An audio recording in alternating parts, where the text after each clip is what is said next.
সংগ্রামী জনতা, আজকের এই বিক্ষোভ সমাবেশের উপস্থিত নরসিংদীবাসী মহান আল্লাহর শুকরিয়া আদায় করে আমরা এই বিক্ষোভ সমাবেশ শেষে আমরা মিছিল বের করব। মিছিল শেষ পর্যন্ত আপনারা এই প্রোগ্রামকে বিক্ষোভ সমাবেশ এবং মিছিলকে সফল করবেন এই আহ্বান জানাচ্ছি।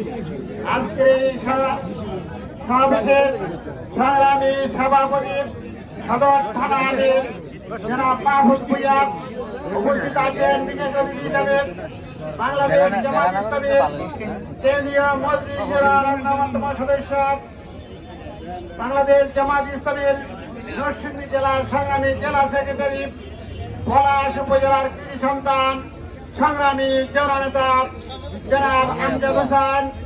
আরো উপস্থিত আছেন বাংলাদেশ জামাত ইসলামীর জেলা অ্যাসিস্ট্যান্ট সেক্রেটারি, মনোহরদী থানা উপজেলার কৃতি সন্তান, মনোহরদী উপজেলার সাবেক ভাইস চেয়ারম্যান জনাব জাহাঙ্গীর আলম। আরো উপস্থিত আছেন জেলা অ্যাসিস্ট্যান্ট সেক্রেটারি জনাব মকবুল হোসেন, অন্যান্য নেতৃবৃন্দ এবং নরসিংদীবাসী। আপনারা শুনেছেন এই সরকারের অন্তর্বর্তী সরকারের